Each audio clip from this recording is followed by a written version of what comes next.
How are we there, guys? And welcome to another episode of the Smashing Crossbar Podcast. I'm your host, Josh, joined with me once again by Ben. How are you, buddy? I'm good, mate. How's your week been? Mate, it's been exciting. I don't think I've been this excited in a long time, obviously, probably since getting Carl on to have a chat, and obviously, every episode with Laurie's always a hoot to have. So to have Kenny on to obviously talk about what we can expect, obviously, for him coming to the Jets, and obviously what he's expected to bring.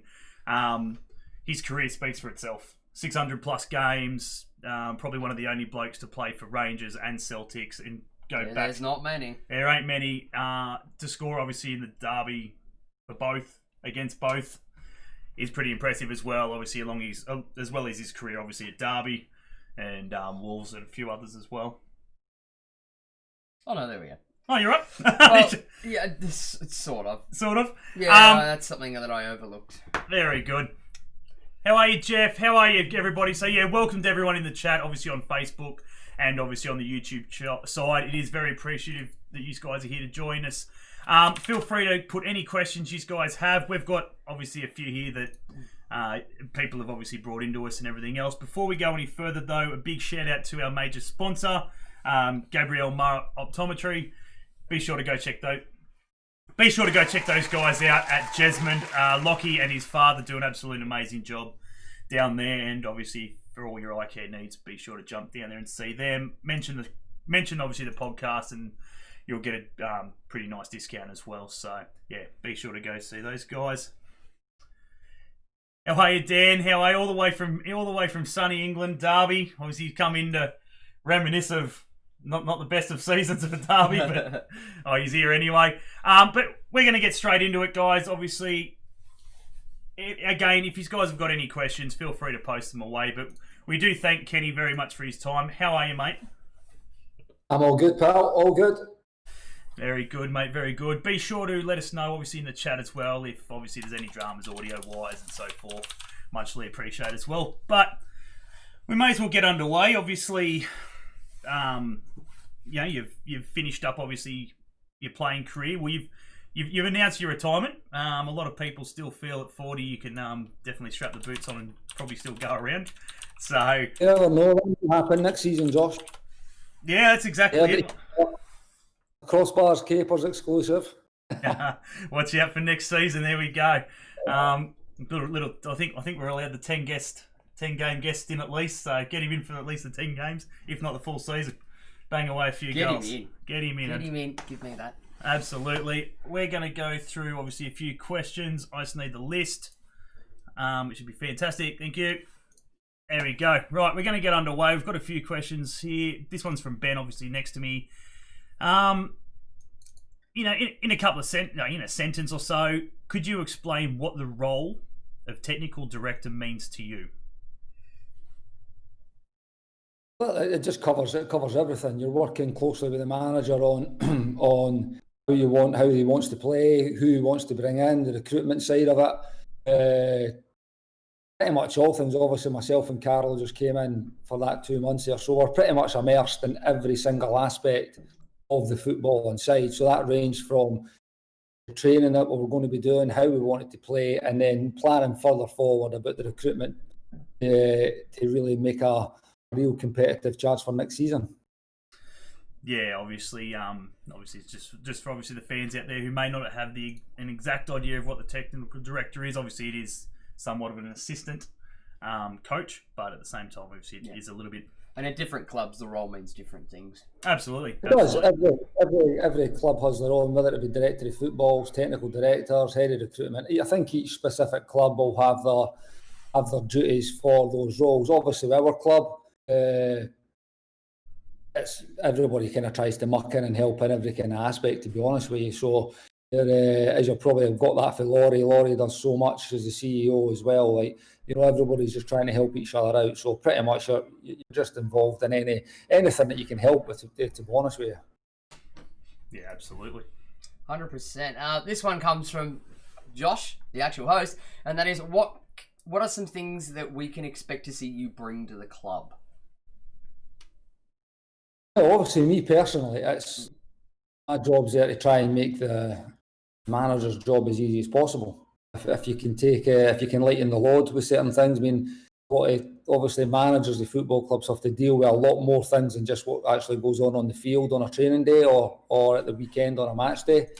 So that kind of role, again, part of the role is to try and lighten that load so it can be liaising with other staff. So whether that's Bryce, the sports scientist, or Nath, the physio, or dealing with some academy stuff, any way I can help kind of lighten that load is where my role lies. But in terms of affecting the team, again, we work me and the boss work very, very closely together in regards to how we want to play and how in each specific game can be different, you know, like in terms of how we prepare, certain little things. I mean, how we play, I would like to think you guys have enjoyed watching the team since we came in, because I've enjoyed watching it. I've really, really enjoyed working with the guys.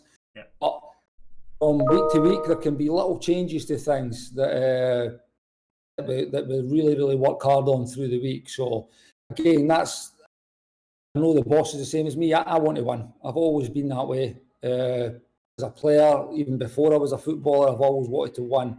We want to try and put that across to the lads as well. And say we're here to play nice football. We're here to make new friends. But we're here to win. We're here to put a successful team on that football park, and that's obviously where it will be judged. You know, as a coaching team, as a manager, the Carl will be judged on that. Again, I will judge myself based on that as well. So we want to, in terms of me, again, when you're in the background a little bit, it's the role sometimes, like you say, you don't quite know exactly what goes on with a coach or an assistant or a technical director, but ultimately you're working very, very closely with the manager to help assist in any way you possibly can to lighten the load, like I say, and help in tactical and team matters as much as possible. And that in this day and age as well, there's a lot more to it than just going out and putting a training session on, whether that be a shooting drill or a passing drill. We're actually working really hard to get to know the lads, you know, to create relationships that are going to create a really good working environment that the lads want to be part of. They want to come into work and enjoy their work every day.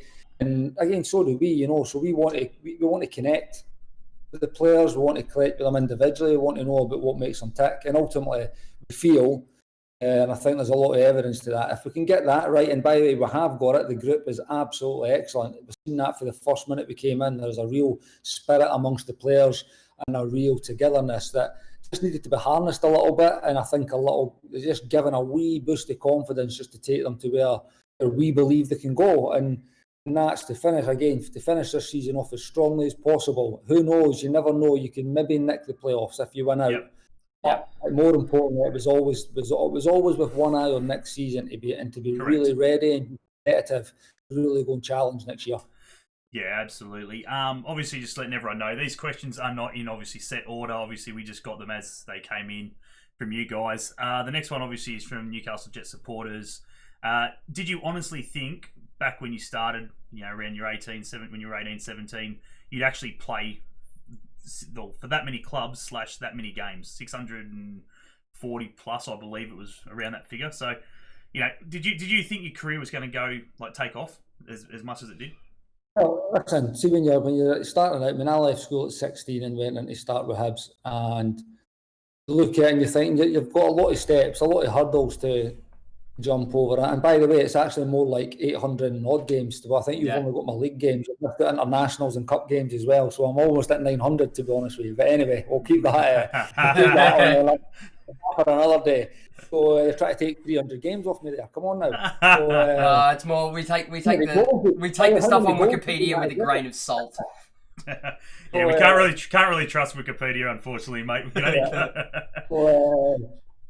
So like when you start out, like I said, you've got a lot of hurdles to overcome, and it's so you can't imagine going on to play, because even just the actual physical aspect of it, like to get to 40, and you know what, I absolutely agree with you. Had this opportunity not came up, I still would have been playing. You know, I was more than capable, and when you get to this age, you start to become a little bit aware of physical numbers more, because you're actually having to constantly prove to people that you can still do it, you know. So I took a real interest in like my own personal physical data towards the end of my career there, and I was matching it up against like younger players in my position, and the numbers stand up, you know. So physically, like I said, if this really good opportunity hadn't came up with the boss, I would have still played. But again, just to get to 40 is, I mean, you can never think that, because you think physically. Again, what you're told when you're younger is, it's got a short lifespan of football. You've got to try and make as much as you can, and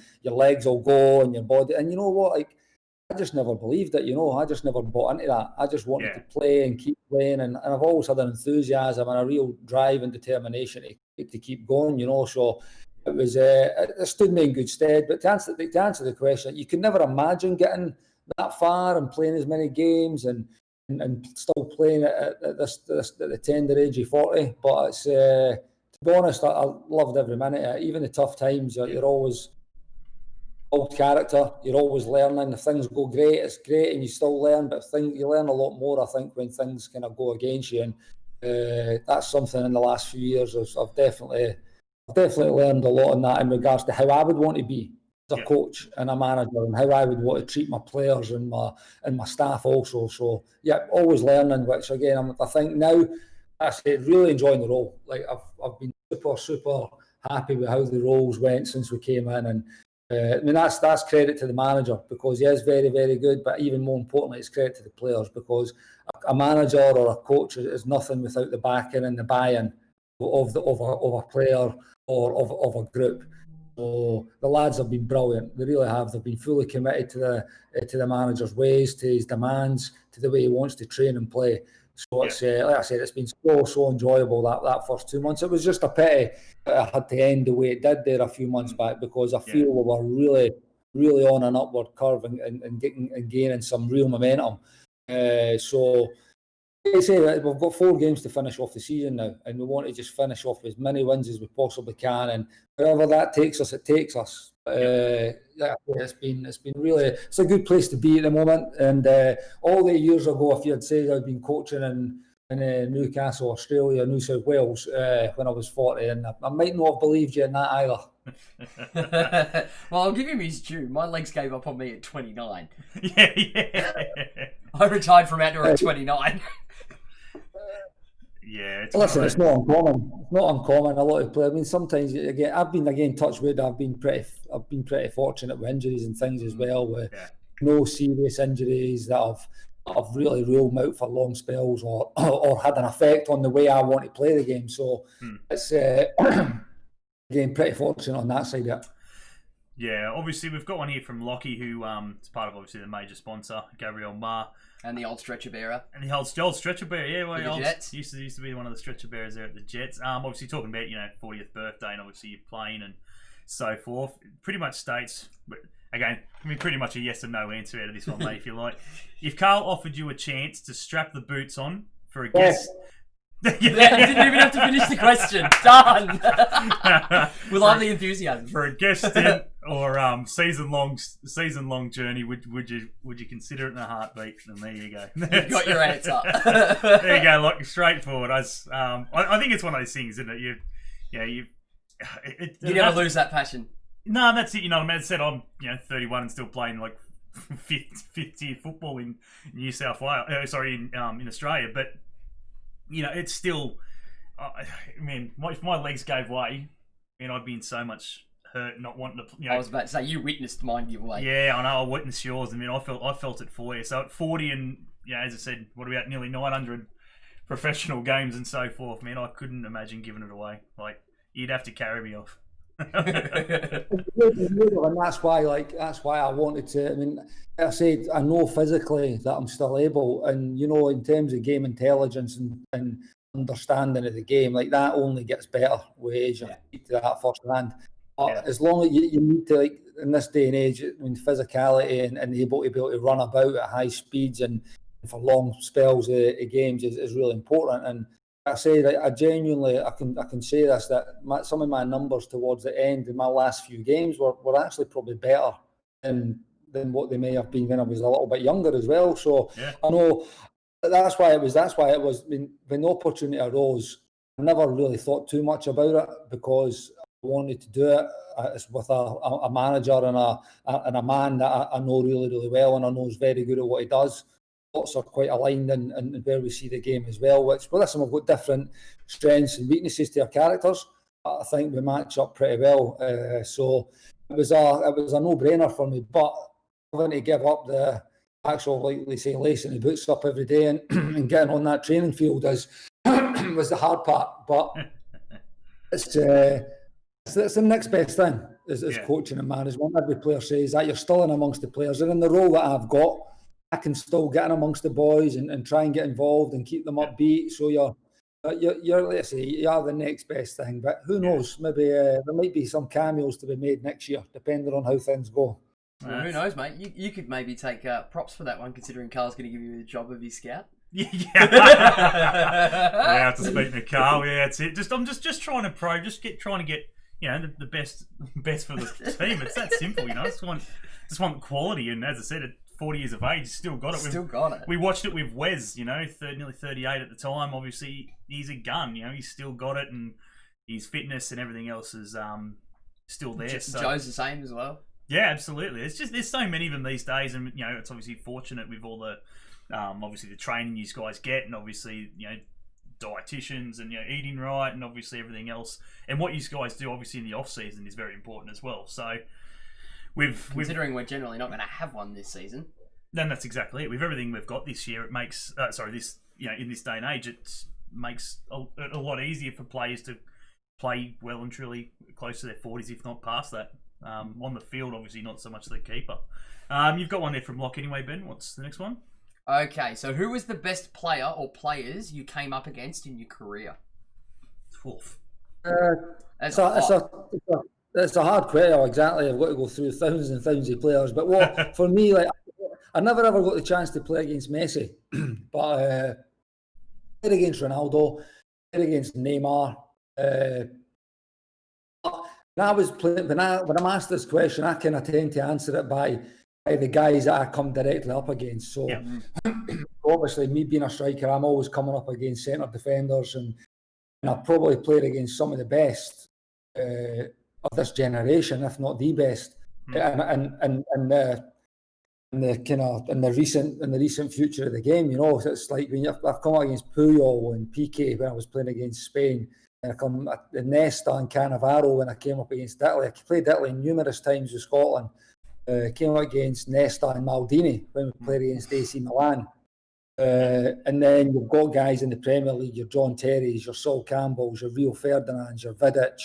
All these guys that are like real top level players, So it's hard. It's actually hard to pick one. But in terms of that generation of centre back was just absolutely outstanding. So it was. One of the toughest pairings. Again, I say one of the toughest. Like Cannavaro and Nesta were absolutely formidable. So was Ferdinand and Vidic. But John Terry and Carvalho, I played against Chelsea. I don't even know if it was only a friendly. It might have only been a friendly I played them in. It was such a tough game when you're playing against that level of opponent, particularly if you're like a lone striker. It's it becomes really tough when you're against opponents at that level. So there's a few guys that absolutely, like I said, I always judge it against guys who I'm directly up against and pit myself against them, and always love the challenge. Did you ever come up against Van Dijk when he was at Celtic? I did actually. I had one game against him just before, but when I played against him, it was a semi-final.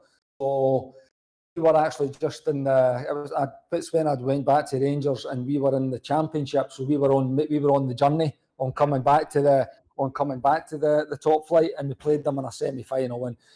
And just obviously, I think he was only at Celtic a year before he moved. It would have been towards the end of that year. He is again. In terms of, if you're a footballer, what you look to try and see, right, how can I get the better of my direct opponent? So sometimes you would always like to think that maybe strikers are going to be quicker than defenders. Well, that's not the case with Van Dijk, because he's rapid. He's quick. He's 6'4", 6'5", whatever it is. He's so powerful and strong in the air. He's an excellent footballer, so he can actually come out and play and things. So you're coming up against someone who is he's got everything, He's got absolutely everything. The same thing. I've said the same about Rio Ferdinand. When you play against Rio Ferdinand, he was the same. He was like, these guys are like Rolls Royces, they just seem to find their way through the game, and they don't ever look stressed or under any pressure. They read the game so well. If they're ever needing to put it into the high gears, they've got that in the locker as well. But as footballers as well, they want the ball. They don't want to just defend and tackle and head and kick. They want the ball to pass and start attacks off, So they're absolutely. Van Dijk is arguably the best defender in the world at the moment. I'm a huge fan of his, and the role, the impact that he's had on the English Premier League initially when he went to Southampton was huge, and then obviously look what he's doing at Liverpool at the moment. It's fantastic. Amazing. he's gonna single-handedly win us the league. Love it. Love it. 6 points. Sorry, I had to jump in there. Talk Van Dijk, it's great. I just literally just get up and just watch him. Just they used to have him like over here, and you used to be able to pick a player. Yeah. And the camera would just follow that one player. Yeah. I just whack it on him and just watch. He's just such a good leader, and he reminds me. He's a very smart footballer. As a Liverpool fan, obviously, very smart he reminds me of very much of Jamie Carragher, where just in like his vocals and obviously what he expects out of the guys next to him as well. You know what I mean? Just pushing them out and moving them forward, and again, he doesn't expect anything that he wouldn't do himself, and if he does something shit, he'll foot his own ass. But yeah, so we'll move on. From what we'll go a 2-part sort of question. From what you have seen so far, where do you think we need to strengthen our squad for obviously the next season? And from what you've seen so far, who's impressed yourself and obviously Carl the most?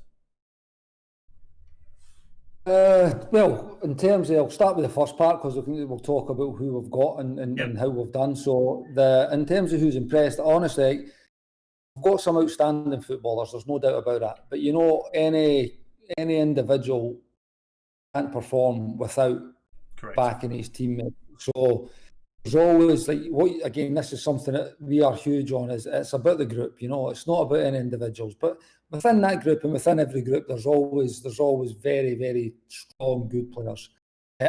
For me, even before I'd arrived, I was very impressed with Steven Ugarkovic. I thought watched the 3 or 4 or 5 games prior to us coming in. I just thought the way he moved, the way he received the ball, I thought he could. I just liked the way he played, and I think again, you even seen his game go to another level when the manager came in. I thought, he actually just ran games for us towards the end of the season there, and I think we look at the manager being a midfielder himself as well. Wants Steven on the ball as much as he possibly can, and I think in the last couple of games that we played, I think Steven touched the ball over 100 times in each game, which is a phenomenal amount of times, to be honest with you. So it shows that he was playing with a confidence and he was playing at a real high level.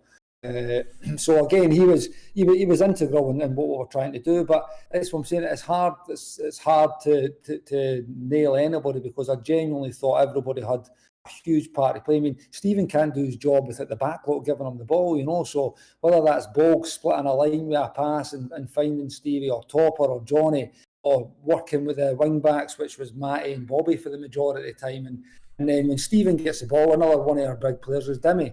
Dimmy needs Steven and Gus to find him. I thought Gus was excellent as well, to be honest with you. He's a young man who I think had been playing in a few different positions prior to us coming in, but you can see he's actually blossomed in there alongside Stevie. I think the two of them forged a really, really good partnership in there. A good understanding, they connected together really, really well. So I think he came into his own under the manager as well. And Dimmy, I think everybody knows that the abilities that Dimmy's got. He's a wonderful footballer. And Benny loves Stevie G. I just think that for years he's like Brandon O'Neill, who used to play at Sydney. He's so underrated, and he flies under the radar so much to the average fan. Oh yeah, I love it when you'll sit there and that, and some of the fans, not obviously just all Newcastle Jets fans, but even other A League club fans. Stevie done nothing. Every time I hear someone say that he done nothing, just he's done his job. To me, he's done his job because he's gone under the radar again, which he does nearly every week. As you said, 100+ touches, which no one looks at that as wholly an achievement or someone who's done outstandingly well, because it may be just a simple foot on the ball as it's travelling past or something like that.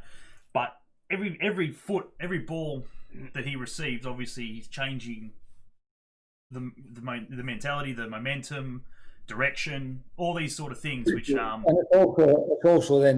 it's also then the decisions that he makes when he's got that ball, because he makes the right decision 9 times out of 10. And you know what? That decision might be a 5-yard pass to the side to Gus, or a 10-yard pass forward to Dimmy, which doesn't look hard.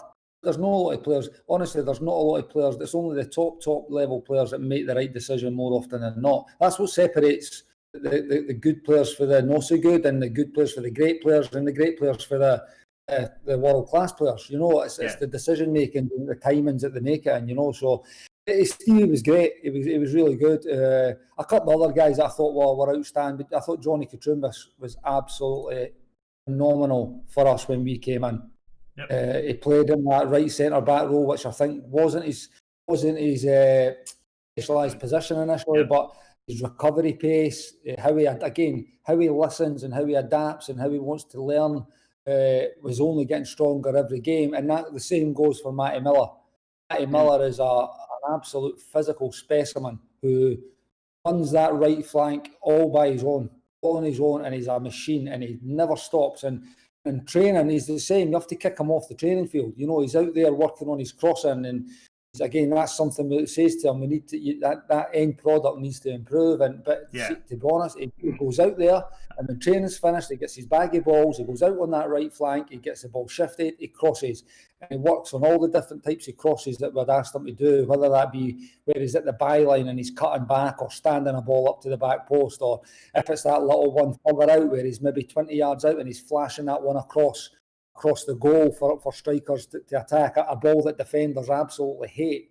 So he was working tirelessly. So they two guys, again, they probably fly under the radar a little bit, particularly Johnny, because he's a quiet guy. He's still he's a young player, but honestly, I thought he was sensational in the last 4 or 5 games of the season. And let's be honest. Let's give obviously you talk about Johnny. He's had his moments. I think you and I can both sit here and say we've had our doubts. A lot of fans have come out and criticised times, obviously, you know, I think you are correct. Obviously, the back end of that season, he was definitely playing where we have seen him play, but not at a constant, you know. And as I said, he's got the talent. It's as I think the only thing that's sort of let him down is the consistent merry-go-round of managers that we have had recently have sort of shifted him all across that back line. The positionings is his major problems. You know what I mean? He's and again, you're expected to play wherever the manager tells you to, which is understandable. But at the same time, obviously, you know, you do have that preferred position, and you may not be 100% comfortable if you are played out of position, but you go out, you do the job, and so forth. But yeah, no, absolutely. I totally agree with Steven Ugarkovic. I think he's probably our the best player, and someone we need to lock down. For me, he's our next captain. With Boogs obviously getting to the latter end. Hopefully he's probably got one more season left. A game obviously with the new signing we picked up. Donachie. Will make things interesting, because obviously it's another one. It's pretty much a like for like. The challenge is good, though. The challenge will be good for, obviously, Boogs and so forth. But obviously, for me, Stevie UG, we need to lock in, and he has to be our next captain, as far as I'm concerned. He's that's my opinion. Anyone else? Next one. But moving on. A quick one, obviously. Mane, Salah, and Allison on the YouTube side. They've all jumped in to see you, mate. YouTube name. Kenny Miller, most underrated player in Scotland. There you go. Thanks for that, Mane, Salah, and Allison. A statement now, isn't it? Yeah, I was about to say that. Yeah, that's a definite statement. Absolutely. What do we got? Righto. With Mossy retiring, with would the club be looking at securing obviously another keeper to challenge Italiano, or will we look at our youth? Obviously, not Jack Duncan. What's his name? Noah James. Sorry, is the one I was thinking of. Yeah, so that was like part of the second part of that other question. So that's part of the recruitment we're going through at the moment. Yeah, we're looking at options. I mean, the manager's has always been this way. I've known Carl a long time. He's always been big on giving youth players a chance. Correct.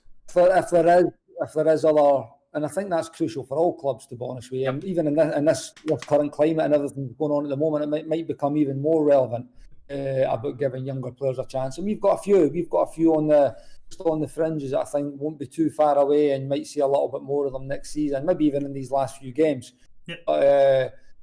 So I think as it stands, we'd probably need to bring another goalkeeper, because I think if you were to ask Chris Bowen, the goalkeeping coach, it would be wanting probably three. You want three goalkeepers to work with, so we would probably need another one. But like you say, if one comes available that you think, because we don't just want to sign anybody, we would like to sign somebody. Want somebody that's going to come in and really in a good level of competition for Lewis, because competition's healthy in any football club. It drives players on every single day to be better. So we would probably look at if the right one was available. I think if we're even looking to strengthen further, I think we probably need wider players in a wider area, attacking players. Gives you a little bit more flexibility in the way that you can play the game. So we stuck with a kind of 3-5-2, and we're quite religious in that when we played the last 7-8 games of the season. It would be nice to have a little bit of flexibility that you can maybe flip into maybe a 3-4-3 or a 4-3-3 with some wingers, because I think we've got pacey players in wide areas who are probably picking the ball up and dribbling and putting players on their back foot. They're real dangerous players. So whether that's from the start or coming on to make an impact. So we've seen young Maki Petraos make an appearance or two towards the end of the season, and he's one of the guys that we could see a little bit more of, because we feel he's got a real chance, a real opportunity. He's got fantastic ability, good pace, good direct. He's a good footballer, a good young footballer. Just needs to be on, and potentially maybe he actually needs a chance. He needs maybe a chance to shine, and no doubt under the manager he'll get that opportunity. Absolutely, 100%. All right, so we'll move into things that are a little bit more broader here, and that is, what are your honest thoughts on the A League as a whole since arriving at the club? Well, without sounding disrespectful to it, it's obviously it doesn't get probably the credit that it maybe deserves, or it doesn't get, in terms of where it ranks in regards to other leagues, it probably doesn't rank where it should. Because I've been so I wouldn't say surprised, but well, I suppose it is, but real pleasantly surprised at the quality within. I think there's some really, really good teams in forget players, there's some really, really good teams in the league. Yeah. When you look at, I think Perth are a really, really strong team. If you look at that front three and then you've got the midfield two behind that, I think they're really, really strong from midfield to front. Look at Melbourne City, I've got a real good all-round a level of player through their team. Again, every team's got these little match winners that can pop up, but they're a real team. And I was really looking forward to that game against them at the end of the season, because it was a real test for us. Real test to come up against that kind of level of team, considering, I believe wholly in our group, I really do. And I don't think there's not a team in the league that we should fear. But when you're coming up against these teams, sometimes it gives you a real gauge of where you're at. I think our boys done absolutely incredible against the game. Well, Perth, it was quite a level game. It was quite a level game, and maybe we got the break in that game because we never got the break in the week before against Melbourne Victory, where we absolutely dominated from start to finish. Should have won that game comfortably. Maybe the Perth game is the reward for that. So we got a fantastic result there. I believe that was the first time we beat Perth in either 9 or 10 years at home. So it shows how big the result was. So that and the Melbourne games were good. So listen, the standard of the league for me is good. It is high. It's very, very competitive, as you would expect with kind of wage cap league. Things are kind of structured to make it competitive. And I feel there is not a lot between the 4, 5, 6 of the teams, which makes it really, really interesting for the end of this season, but definitely for us moving into next season. We are real confident in the current group and can get few additions that we're looking where we believe can give us a little bit more, maybe a little bit more flexibility, whether that be in the system that we're going to play or just a few areas that we feel we could do with a little bit of help. So if we can get the right guys in, we think we'll be in a real strong position moving into next year. Yeah. Go quickly through, obviously, here, the chat. What have we got here? Who is the easiest to understand, Laurie or Carl? I think that's more a question for us. Yeah, both Laurie Laurie or Carl. Carl's heaps easier. Laurie, I've put it to him many a times. Just, get a translator, or do you need a translator, or the dictionary next to you? He's worse when he's had a few shandies. Sorry, mate. I'm saying it's quite refreshing to know that Laurie, was it 35 years he's been in the country and he's not lost his Scottish accent. Oh, yeah. I know. He said once, because we got talking about it, on one of the numerous times we've had him on and so forth, he goes, that's the only reason, obviously, to see his mum, obviously, but the reason he goes back to Scotland is just so he can refresh and come back. And get to the Ibrox. And get to the Ibrox, got to get to the Ibrox. What else we got here? Got to do Dan's. We're going to get into Dan's. I just want to try and get all the Jets questions sort of out of the way, and then we'll talk, obviously, about your career. Because I know everyone's dying to know, obviously, Rangers or Celtic and la-di-da and everything else of it. So we just want to try. We'll keep them hanging. We'll keep them hanging for just a little bit. Who's going to say this? Bobby Burns, best passer. Real quick. Your opinion on Bobby Burns? I thought he was outstanding. I thought Bobby done great. I knew Bobby from Scotland. He's still a young player and he's got a lot to learn. But I think it speaks a lot for him that he actually to take this move, because he's a young player. He went on loan to Livingston for Hearts last year. Never played too much football, to be honest with you. The next I never even knew he was out in Australia until just before I was coming out. And I thought, it's fair play to the boy. It's a big step for him at that age to come away and try not just a new league, but be so far away from your family and all your probably where you feel comfortable, taking a real kind of step outside his box and that. But I thought it was great. The one thing that Bobby's got, and I think nobody could ever question this, is he gets into that final third, his delivery into the box was second to none. Normally, probably 9 times out of 10, his crosses hit the mark. He understood where to put the ball. It's again, he wasn't hitting guys, he was just hitting areas to give his teammates the best possible chance to go and attack it. And there was always things he could work on. But the thing about Bobby is if you got Bobby on the training field after training and you asked him a question, that was you for the next hour. Because he would be asking you this question and that question, and then he'd ask you another question.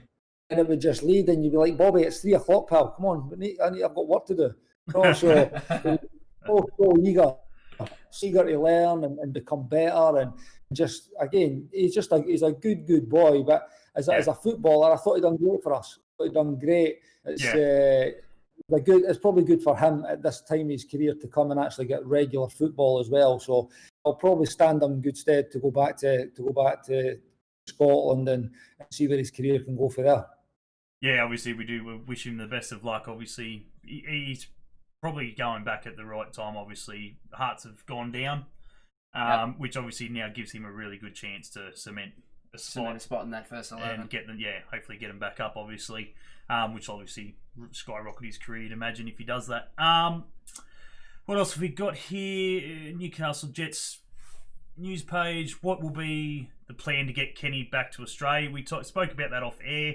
You were saying that the plan is obviously to hopefully get at least obviously the coaching staff. Obviously the families, would be great for you guys. Obviously, it's always great to have your family with you. But at least obviously you guys, the coaching staff, back probably on a plane by end of the week, early next week. Very, very latest, next week. I'll probably more likely be the end of this week.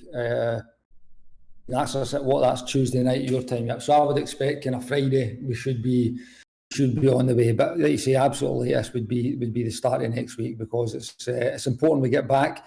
The only a little delay at the moment, and the reason we're not on a plane right at the moment is because I would have been back a month ago. I would have came back a month ago had we been allowed back in. Both myself and my family, because it's important that anybody listening realises we're not here just for a holiday. We're here to win. We've made a decision to move our families, both me and the manager, to move our families to Newcastle to really commitment and to show that that's like we're here to make it work. It's not just a case where we'll come across on our own, and if it works, it works. If not, we're there to make it work. So my personal situation is I want to be living there with my wife and my 2 kids. It's just a case. We've got 3 years on the table at Newcastle, so you can't do that without your family. It's impossible. So So that's the only kind of delay at the moment. So we're just waiting on getting the last. It'd be a yes. We're waiting on an answer, a yes or a no in regards to our families. If it's a no, then we just jump on a plane as soon as we can. And if it's a yes, then that's great. We can get in, we can get settled, we can get our kids into school, we can find somewhere to live, and we can start living a life in Newcastle, which will allow us to do a better job. So that's where we're at. So as soon as we possibly can, we'll be on a flight and on the way back to Newcastle. Yep. Well, I'll let Ben, obviously, we'll have one more of the Newcastle Jets side of things. And obviously, as I said, once you get back and once you get settled and everything else, we might look at getting you back on, obviously. And we'll obviously talk about, obviously, what you've seen, obviously, once you've been back and everything else and how everything's travelling then. So we'll probably ask this last one here, mate, from Aiden. From Aiden. Where is that? We unfortunately lost the grand final a few seasons ago versus Melbourne Victory. Josh and Ben asked Carl if he watched the grand final back. Have you watched the grand final back, or did you watch it at the time? No, I've not watched the grand final back, no. I heard, I've been obviously gave a play-by-play rundown by Laurie about how the VAR was involved in the decision, which wasn't great. But I know it was like, when you get to those stages of the season, obviously the grand final being the big show at the end of the season, and real disappointing times, and I'm sure everybody connected with Newcastle were really disappointed on that day. Not only the fact they lost it, but the way it was actually lost and the kind of everything that surrounded the game. But listen, this is where these things are great for us because they've been part of the history of a football club, and we've now got a chance to put that right, So next season we've got a chance to really attack it and make sure that get the team back to a level that's going to be competing at those moments, because that's where we want to be. We don't. Correct. Yeah, we came in, it's been great for 7 weeks, but you could say, well, there's not been any pressure. You've been bottom of the league, blah blah blah. Well, that's nonsense because we put so much pressure on ourselves and our players, our group to perform. And I say the lads have responded great, and that's only going to be ramped up in regards to the end of the season, because I think even the end of the season is really important. It's important that we rebuild on the momentum and all the good things that we had achieved in that first 2.5 months that we were in for February. It's really important, but just again, just tick over on that. We kind of enforce all the messages that we had done. We reinforce the goals, the aims, the standards that we expect every single day. And again, you know what? I cannot speak highly enough of the group. It's because they responded from the first day we were in that build. I could see us when the manager's doing his meetings. I always sit at the back. I'll sit next to Stevie or wee Gus at the back. I'm watching the meetings, but I'm also watching the players to see. And every single one of them for that first day was tuned into the gaffer. They were just tuned in. And they were eating off everything he says, and you could see it was like them thinking, right, they really liked what he was saying, they really wanted to be a part of it, and they just couldn't wait to get going. And that was what I thought, and that's what I saw on every single training session and every single game that we played. They gave us everything they got. And see, even moving forward, you're not going to get it all your own way. You're not going to win every single game of football, but you can still give everything you've got for your team, for your coach, for your manager, for your club. You can still, and I've absolutely no doubt that's the kind of level of commitment that we'll have for the players, because we've seen it, and it seems that they just want to be part of that kind of environment, So I think we'll be in a real good place. We'll be in a real good place if we can get back to where we were at before. I think the thing that annoys me probably most about that grand final wasn't so much that we conceded the goal in the way that we did, is that for the preceding 75 minutes, Victory put 11 men behind the ball. Correct. Because they knew they weren't getting another chance. I think it's the biggest thing. Obviously, we are definitely salty on the whole scenario of the way it went down, and we were robbed 100%. But FFA came out and said that the next day. At the same time, though, we had plenty of time. We did. That's the biggest thing, and as Carl, football goes for 90 minutes, not the first 20. Correct, and as obviously Carl and Kenny will tell you, obviously as professionals themselves, if you score a goal in the in a derby or anything like that in the first 10 minutes, it ain't over. No. You've got to work your backside off for the rest of the time, and unfortunately, they did park the bus and made it very difficult. But at the same time, we made the grand final for a reason. We probably should have maybe done a little bit more with what we had and the slim chances we probably had. All right. So anyway, we'll move across into some more broader questions. Dan's on lunch break in Dan's on Derby. lunch break. All right. So a good friend of ours, Dan, lives out in lives out in Derby, and of course he's a Derby tragic. And he just wants to say here, hi Kenny, firstly, congrats on the job, and it all sounds very positive, which is awesome. As a Derby fan, I'm interested to hear your honest thoughts on the awful season the club experienced in the Premier League. Oh, it was a horrendous season on field for the football club. Again, for us players, it was no different. I mean, I only went to the club I think I was there 3 or 4 games into the Premiership season. Moved on deadline day, and I knew it would be a tough year, but I never knew how tough. And see, when I spoke, like Paul Jewell came in to replace Billy Davis around about October, November time, and I remember speaking to him, and he actually said the exact same. I think that the step up to the Premier League is a big step. You're going up. It's a higher level. It's a real big step, and it's only one league. And by the way, some teams take it so easy. Look at Wolves last season. Look at Sheffield United this season. They've absolutely taken the Premier League by storm. But other teams just seem to struggle if you don't get things right. I think obviously recruitment's huge in regards to kind of getting a few players in it can maybe just raise the standard and maybe raise the levels of competition every day, give the lads a boost. I remember when I got promoted with Wolves and we were our summer recruitment, and you thought, are they really signing anybody? It was really excited, as a player, never mind a fan. And then obviously we ended up getting relegated. I mean, again, it wasn't anywhere near as bad a season as it was at Derby, but we ended up getting relegated, and you look back and you think, we never really gave ourselves a chance, even when a ball was kicked. And I think maybe that was similar to Derby. Maybe they had the same, quite a similar group of players that had went up, a few additions here or there. And it was a tough year, but the one thing about Derby, and again, Dan will know this better than me, Derby's a fantastic football club. Really, because away for the obvious, I actually really enjoyed my time at Derby because there was some really good people there. The boys were good. The boys were a good group.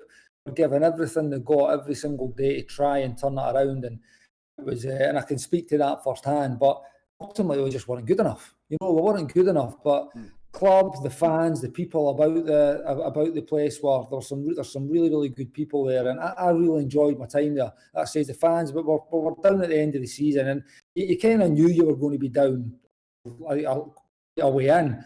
Fans turned up every week in 30,000. They created a fantastic atmosphere. Again, you said really enjoyed that year despite the obvious. Representing the football club, because it's a fantastic club. Yeah, no, absolutely. Dan's got one more. Obviously, I'm sure he'll be itching to get back to work. Get back to work.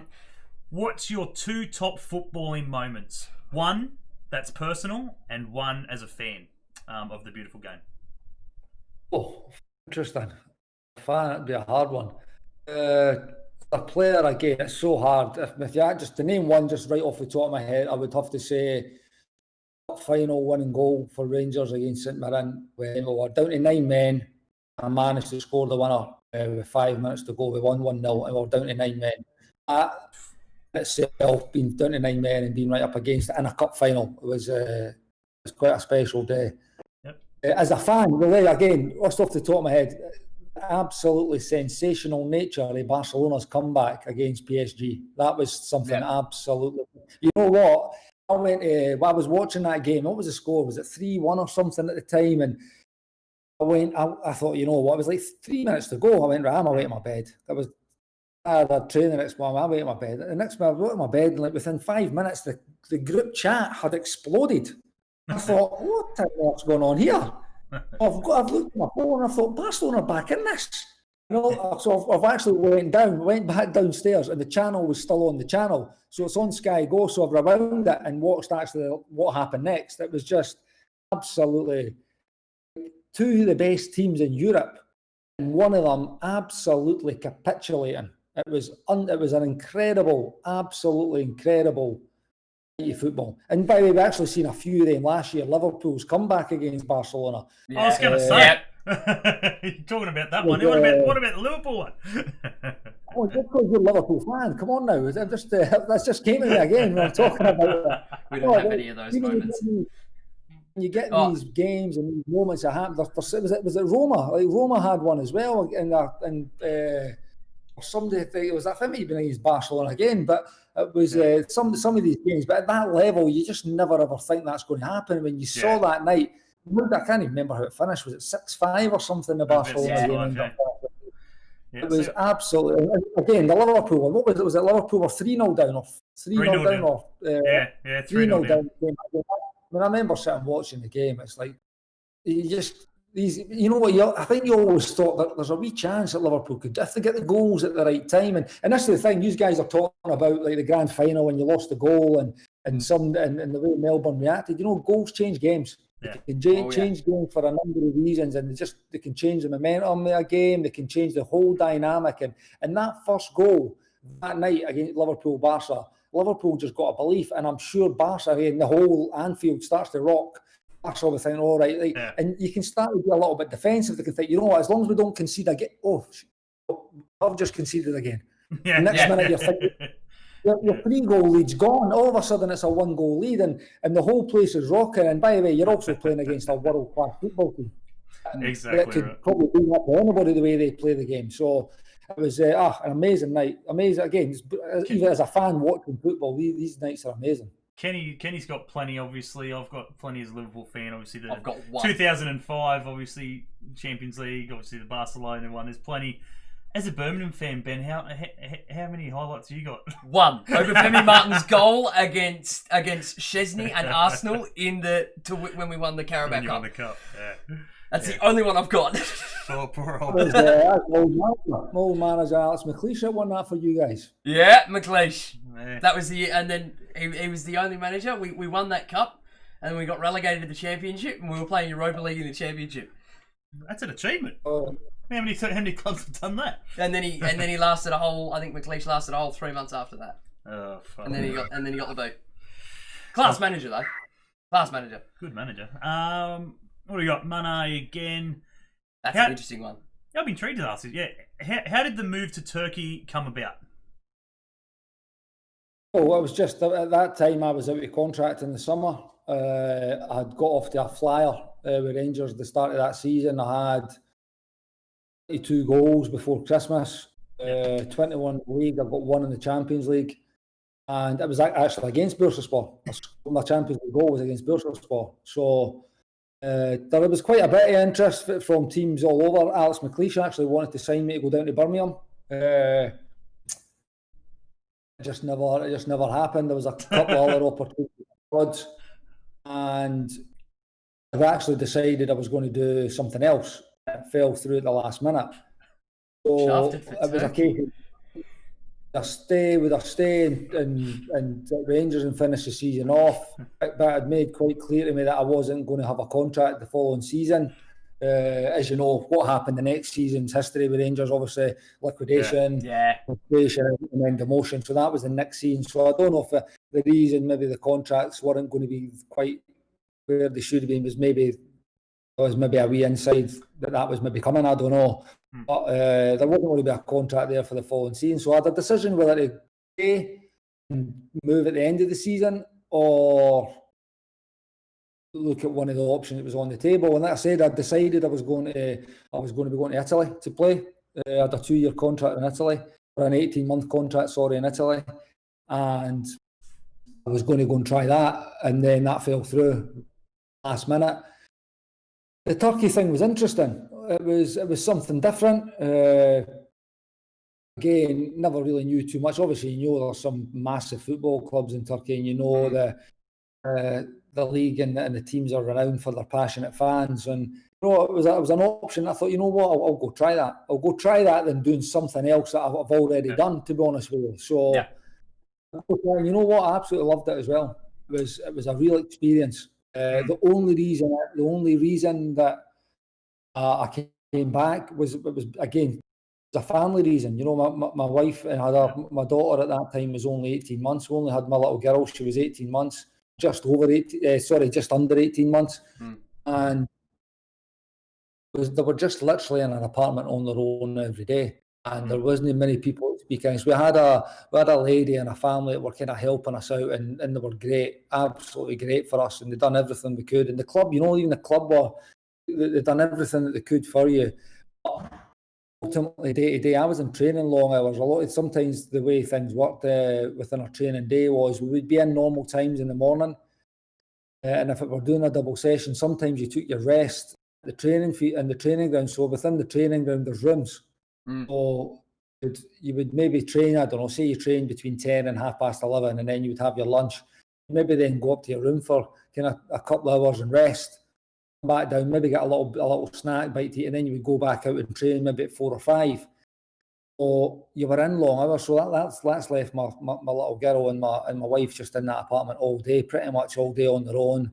Yeah. Can't really go out because where we lived, there was nowhere you could really go out and walk. It was like a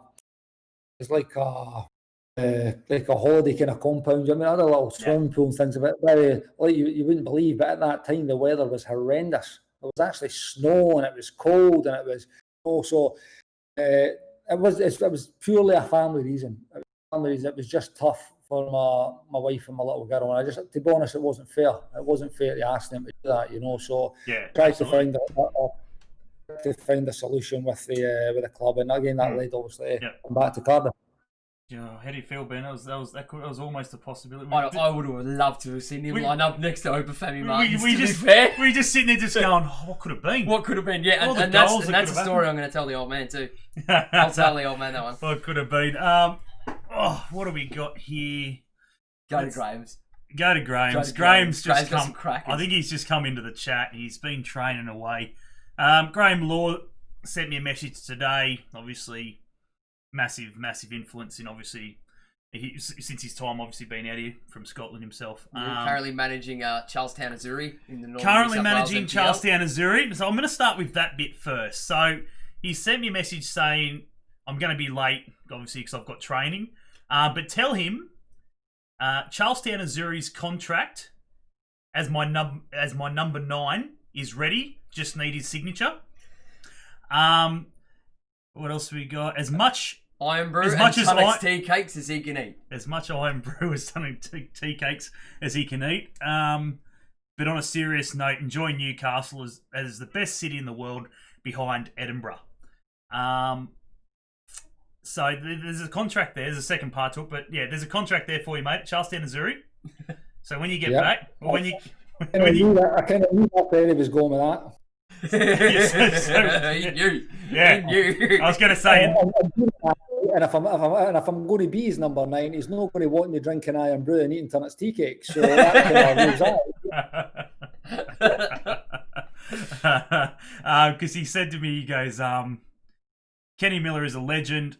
I played and beat him in capital letters. Beat him at golf in a charity game many years ago. I was partnering Ian Murray, who he played with at Rangers. Ask him a right few years ago. Sorry, mate. Saying that would have been a right few years ago. Yeah, absolutely. Surely the golf game's improved since then. Definitely have. Oh, there you go. He said, ask him about his early years at Hibs and a few stories about Yogi Hughes. Well, my years at Hibs were great. Like I said, I was straight from school, 16, up until 20. Made my debut at 17.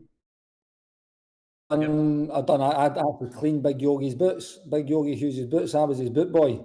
So I had to make sure they were absolutely shining every single day because Yogi was a brilliant guy, great leader. He was our captain. He was an absolute head case. He would come into the boot room, and there was maybe, 6 or 8 of us lads, us ground staff lads, young lads, and just turn the lights off and say that was him. He just wanted to have a tear up with the 8 of us. And needless to say, the 8 of us would be spread eagled all over the boot room, and Big Yogi would just walk out because he's an absolute monster. It was great times. Like, I'm really, really grateful with Hibs, and I'll always have that soft spot for them. They've been the club that gave me an opportunity to kickstart my career. I was involved at the club from pretty much 12 years old actually till 20 when I left. So always have a strong affiliation with that football club, and it's like I said, some really good memories. I wouldn't mind going on a holiday to go visit Easter Road, to be fair.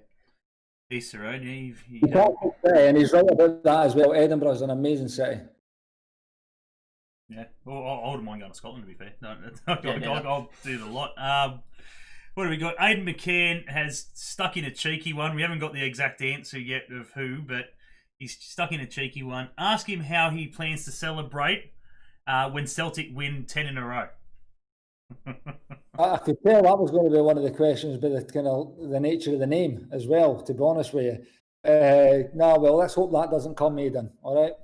I think that's answered the final question. It was going to answer the final question, which was absolutely 100%. What do we got? We've only got a couple left. Obviously, we're going to let you go. If you hadn't become a professional footballer, what do you think you would be doing right now? Again, it's a funny old question because I just never envisaged doing anything else. I genuinely think where I am, I would have had something in sport. I would have had to have done something in sport. I said football was always my first love. Always just wanted to. I was out playing kicking a ball since I was 4. Or stopped. I was out on the street practicing every single day. But your friends, with my brother, we would be in the back garden. It'd be golf, it'd be tennis, it would be honestly anything, absolutely anything. Snooker. Remember at the snooker club, it was bowling with my dad down at the lawn bowls. So I think I would definitely have been something in sport. Beautiful, magic. Okay, I've got this one here, which is what is your most memorable international moment? Again, really good question, and it's unfortunate in my time as an international footballer, we never made a major final, which is obviously well documented in Scotland how long it's been. Again, see, representing your country, it's not just a cliche. It's the proudest thing you can achieve, and I loved it. Every time I wore that jersey, I wore 69 times I represented my country, and I absolutely loved it every single time. It meant so much. Felt privileged to be wearing the jersey every single time, captaining the team on a number of occasions as well, which is extra special. But I think the way I bowed out, like goal at Wembley, it was the first time it was a Scotland-England game at Wembley. First time in, I think it was 20 years or something that the two teams had played each other. So it was only a friendly, but kind of knew beforehand it was potentially going to be my last game. I didn't know I was going to play, to be honest with you, until the day of the game. Gordon Strachan picked the team, and I was wearing the number 9, like I did so many times, ploughing that lone furrow up front for Scotland. And that night we actually played really, really well and gave England a good game. But listen, we probably should have. I know it was only a friendly, but we should have got at least a draw out of the game. And just after half time, it was 1-1 at half time, and just after half time, ball comes into me. I drop a little shuffle and I smash one into the goal against England for Scotland at Wembley. It was an amazing feeling, and looking back, it was a fantastic goal, probably one of the best I've scored in regards to what came about, and I just knew what I was doing, in control throughout the whole kind of move. It was a special moment. That, alongside kind of captaining the team for the first time and making your debut, that they were all special moments. So kind of a wee beginning moment in your debut, through the middle, captaining the team, and finish off that way was extra special. Yeah, no, absolutely. You stand out international career as well. Again, I think as you said, obviously it's well noted that it hasn't been the best of times, obviously, for Scotland internationally wise, obviously in cups and tournaments and so forth. Unfortunately, Australia can somewhat relate. In the earlier days, obviously from 2006 onwards, we've been going okay. Obviously, getting to the World Cups continuously and so forth, but obviously before then it was hard slog. It was very hard times when you virtually no tournaments, nothing. Obviously Oceania, which was virtually even the lack of players that went across to lack of players. Obviously that's it. Lack of games as well, and everything else, which again obviously falls under. I mean, we'd always get through the Oceanic rounds fine. Yeah, it was when we were drawn against that South American side, we always fell at the final hurdle. Which is a given because we never used to play them any other time. Exactly. There was no friendlies. But even still, the difference in class as well is massive. Even Scotland, obviously being able to play them in friendlies is a help. You know what I mean? Like, obviously it hasn't. It's less travel. Yeah, It's everything from down to travel time as well. Like, yeah. So we're going to get into the. We're going to start wrapping it up. We've got a couple of questions, obviously, in regards to the Rangers. Get into the blue questions. Hey? Get into the blue questions. Get into the blue questions. A bit of green and white as well, obviously, in there. Sticky green and white.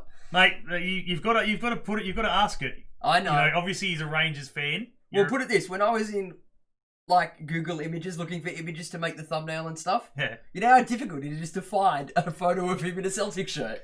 When you played, is so difficult. When you played for Rangers 3 separate times, everything's just Rangers. I even found one in a Bursapor shirt before I found one in a Celtic shirt. They've wiped him.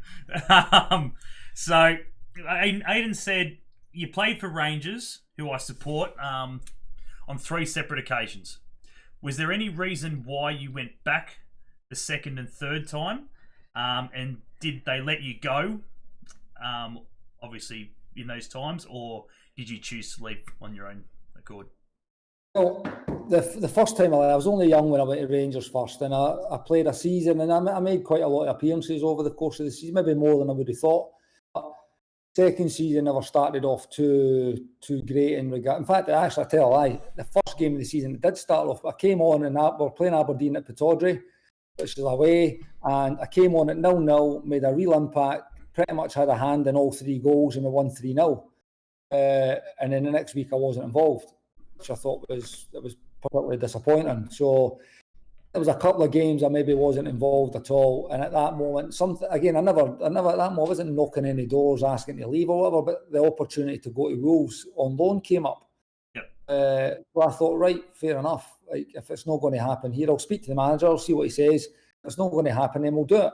And obviously, the kind of green light that I could do that. So I went and done that. So once I had that initial loan spell, because I actually got injured, I had 2 sub appearances for Wolves to start, and then I started the next 3 games. And in the third game against Notts Forest at Molineux, went up for a header and fell awkwardly and broke my collarbone.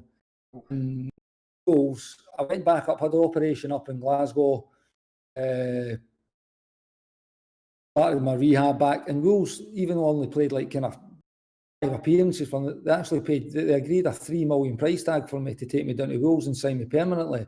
Yeah. You know, like, as any player will tell you, like to feel like wanted and to feel part of something. And I did really feel part of. Really enjoyed. That's where I met the boss straight away. I met him in the first day I was actually at Wolves. And, you just again, I've got probably more so for that team than any other team. I've got like guys that I still speak to now. Oh, but there you go, Carroll being one of them. I was only with Carroll for like 4 or 5 months at Wolves. And we've just kept in touch for all these years, these 20 years. A couple of guys that I played with at the time as well, I still speak to these guys, you know. So it was a special dressing room. So they showed a real commitment in me despite being injured. I'd loved my time there. So that was a kind of bit of both. They let me go on loan, and then when I went on loan, I enjoyed it, and the clubs both agreed a fee. I always kind of had a feeling that I would end up back. I can say that honestly. I always had a feeling I would end up back at some point. And enough in 2008, that opportunity came up when Walter Smith had went back to Rangers.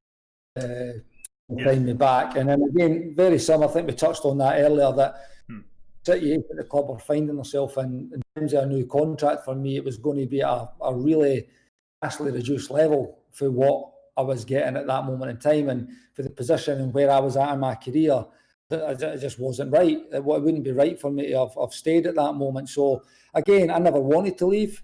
Yeah, it was I kind of had to for the sake of having a contract there that was worth, you know. So that's why I left, and I was really fortunate I got that chance to come back again. It was again Ali McCoist was the manager, and yeah, I knew Ali well, obviously from my Scotland time working with Walter Smith, and also that second spell at Rangers. So brought me back, and I had 4 great years there as well.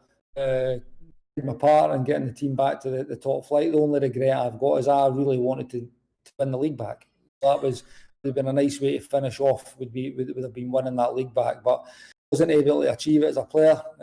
So that's probably the only kind of disappointing bit to it. And obviously how it ended towards the end was a bit disappointing as well. Right, yeah. Well, we're gonna slowly wrap it up. Before we do that, I do want to mention, obviously, the competition with the Mako sunglasses. Thanks to Gabrielle Mar, optometrist. be sure to obviously go like the Facebook page, go subscribe to the YouTube channel if you guys are enjoying the content, and obviously the interview we're doing now with Kenny, and obviously tag a couple of your mates in obviously the original comment on the Facebook page, and you'll go in the running to win $200 pair of glasses thanks to Mako and Gabriel Ma Optometry. So pretty well, we're going to wrap it up. The last question, obviously, in regards to the Rangers Celtic scenario is, obviously you played for Rangers, you played for Celtic. There ain't many people who have done that. Nope. Probably really, again, even from obviously someone who obviously doesn't mind watching the Scottish football, and obviously Celtic at the moment are just on fire. It's an amazing achievement. Rangers obviously had their downfall, obviously, when they went into liquidation, and obviously an achievement of their own, obviously coming straight back up. And still being right on Celtic's tail. Exactly right. Still being there, and look at it now, obviously. But we'll talk about the fans. Oh, the fans. Derby Day. Old Firm's another thing. Old Firm's completely. It's another thing. Yeah, it's another level. I could imagine, mate. How were they, mate? How were the fans? Obviously, how did the Rangers fans feel? Obviously, did they get at you when you put on the Celtic shirt, and obviously vice versa when you went back to probably Rangers when you played Celtic? Of course. That's natural. Any player going back to a former club, that normally happens. But when you're dealing with those clubs, it's obviously just completely elevated. Levels of competition, hatred. I would mention that as well. It's what it is. So I think I felt it most was coming back to actual Rangers second time. But when I went to Celtic, there's always going to be situations and wee things that you can remember, but there wasn't that many. And even going back to Rangers, I never really dealt with to deal with too many situations. It's more chat. It's more chat on these kind of forums or social medias or in the press. And going back to Rangers, there was a little bit. I remember going back. So this was 2008. I was at Derby at the time, and I think the game was actually on the TV. I think Rangers were playing Motherwell. And there was a section of supporters were actually singing. It had been reported about me coming back. There was a section of supporters were singing, like basically along the lines that didn't want me back, Charlotte, that kind of thing. So that was obviously disappointing. But see, I'll be honest, these kind of things, they've never bothered me. They've never bothered me because I've always just believed, and I've been quite strong-willed and mentally, that I just focus on the job, and I believe that the job I would do would be appreciated, and ultimately it always helps when you're successful. And over that time, when I went there, Celtic had won the league 3 years in a row at that moment, and then I went there, we won the next 3 leagues. So you've been successful, which helps, and obviously the fact that Walter Smith was the manager. So I always believe that the fans would always look at it and think, well, it's Walter Smith that's making the decision, so we have to trust him because he knows what he's doing. He's had unparalleled levels of success, so he knows what he's doing. We've got to trust him, and if he believes it's the right thing, then it's the right thing, And ultimately, it probably went how I thought it would, and it helps when you score 2 goals at Celtic Park in the first Old Firm game and you win 4-2. So that went a long way to probably getting welcome back into the hearts of the Rangers fans. I could only imagine. Obviously, again, you're professional first, so you just sort of, as most professionals do, you just water off the back, whatever. And again, mate, due to family ties, I'm bound to support the blue side. let him go, and let him. You probably have a good chuckle about it, and obviously I can imagine some of the things and. Used to imagine having a laugh. The hatred between two sides. The hatred, both sides is massive. Yeah, absolutely. It's massive. Absolutely. So, what it does is it builds. See, on an Old Firm day, like again, there's nothing better. There's nothing better you walking out, and whether it's a home game or an away game or a game in a semi-final or cup final at Hampden, honestly, because of the tension and the emotion and the rivalry in the two teams, it just creates an absolute cauldron. And it's a footballer, like, you just want to be involved in that. You have to. If you don't want involved in it, then you're in the wrong game. Because particularly for big clubs, because you experience the energy that you feel, and it's the positive energy and the support, but it's also the negative energy, and like you say, the hatred. There was always something in me that just wanted to show, is that right? Yeah, you're giving it, and again, I was really fortunate in the games. I scored quite a number of goals in the Old Firm games, and there's just no better feeling, and what a game to be involved in. And I've played in games where obviously I wouldn't say I've been in finals and cup semi-finals. I've been in games, but last year I went back in 2008. We were a little bit behind Celtic the whole year. We were playing catch up the whole year. And the last Old Firm game of the season was after the split. If you're familiar with the split in Scotland, the split with 5 games to go. Yeah. Top 6 play the top 6, the bottom 6 play the bottom 6. So it was maybe 3 or 4 games to go in the season, and I think we were 6 or 7 points behind. The game was at Ibrox, and we needed to win that game to have any possible chance of winning it. We won 1-0.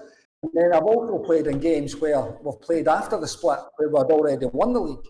But you know what? There's nothing different about the game, because the fans want you to win, because it's bragging rights. Even if you've won the league, it's a bit, well, we won the last game, so we're coming for you next year. There's that kind of feeling that games just mean so much every single time the teams face each other. That can only, like I say, if you don't enjoy that kind of pressure and that kind of feeling and that atmosphere, then you're playing the wrong game. No, absolutely. I think it's the biggest thing for us, obviously, and the one thing I think we miss in regards to obviously derbies here is the Central Coast not being as strong. Not on the pitch, because at times they bloody well can be. But their fan base is just not. It doesn't live up to a derby. Sometimes we'll travel down we'll bring thousands. We'll bring thousands down, and there's hardly anything there. And you want that rivalry, like going to Melbourne and watching a Melbourne derby or something like that, or just Melbourne victory in general. Where Victory Adelaide. Yeah, Victory Adelaide's Victory Adelaide. Fans make it, like fans.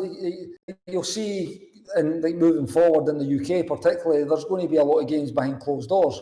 By the way, the games will still be. Fans are still going to be watching on TV, and they're still going to demand that their teams win. But fans make sport, mate. I'm watching the golf this week, and you hear the golfers are walking past the mic, and they're all saying a little bit to the fans, and you soon. And sport's not the same without fans, So they're so important, and that's again the message, obviously, to any Newcastle fans that are listening. Like, when we can, if we can, get along to the games, because you have no idea how much a difference it can make to the team coming out, and the place is absolutely rocking. The wee thing I remember about I think it was he'd been the Perth game, actually. Yeah. When we were bringing on Wes Houlihan and Bernie Abini, I think, in that game at the same time. And the whole place, you could just feel the energy absolutely lift with these. By the way, the guys hadn't even set foot on the football pitch yet. Correct. Wes was just making his comeback. Bernie hadn't kicked the ball for us yet. The atmosphere just surged. There was a real energy lift. And you know what? We won that game after that. We won the game after that, and I genuinely believe that kind of energy for crowds and fans, absolutely. I mean, if you ask any player, they would much rather play in front of a full stadium than an empty stadium. That goes without saying. It's the energy the fans can bring, and that particular day was incredible. You could just, because the place had went a little bit quiet. It was 1-1 at the time, and I think maybe Perth were getting on top of us, and the manager thought, right, we need to change it. We need to change it. What do we think? He goes, right, well, we've got guys here that can impact the game. So the gaffer makes his call, he makes the subs, and lo and behold, the energy goes through the roof, and we get the winner. And it was a big result for us. It was a real big result for us. That was our first win at home against Perth in 9 years. It was a huge win. And I genuinely believe the energy created just by that substitute had a big part in that. But forget the abilities of the players. Obviously, they come on, and Wesley, you touched on him earlier. Wes is a wonderful football player.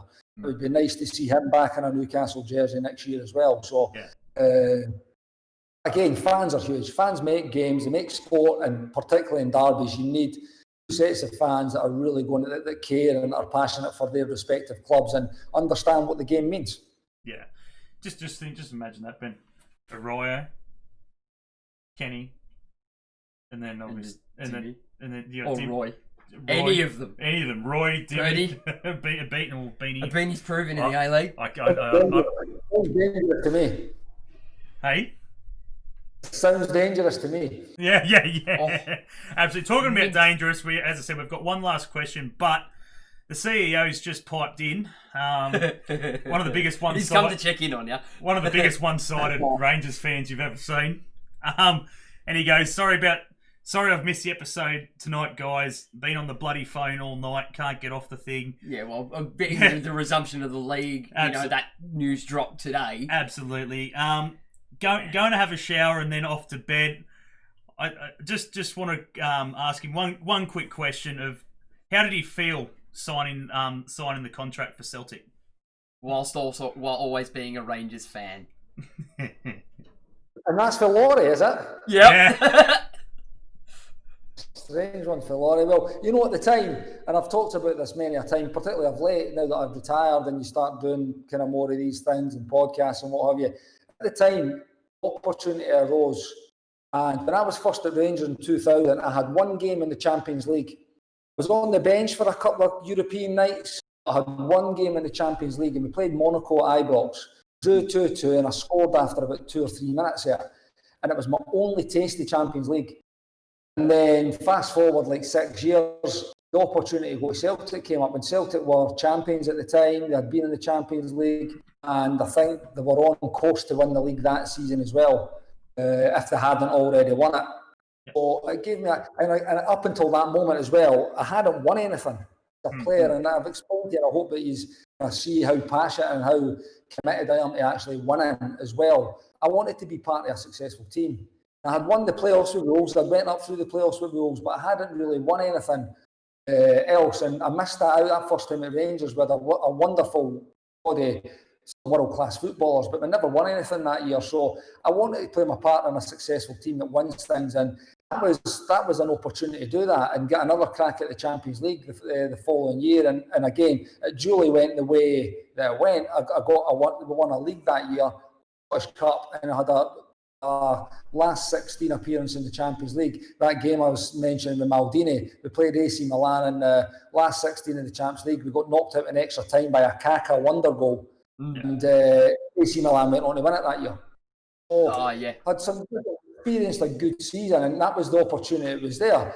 And that doesn't take away from the fact that I was a Rangers fan, and that's where, like I say, even through that time, I still had feelings and some kind of in the back of my being, I would end up back at Rangers at some point. Yeah. Again, it was a couple of years. Walter Smith then goes back, and everything fell into place, and I ended up back at Rangers. You know, and I've done it all as well. So it was that was the opportunity. That was the thought behind it. Yep. Ultimately, that was it. Well, there you go, Laurie. Question answered. Question answered. No, absolutely. Well, as I said, we've got this. The last question / obviously, and I'll open it up to you to finish the show. Obviously, is the last one was where did it just go?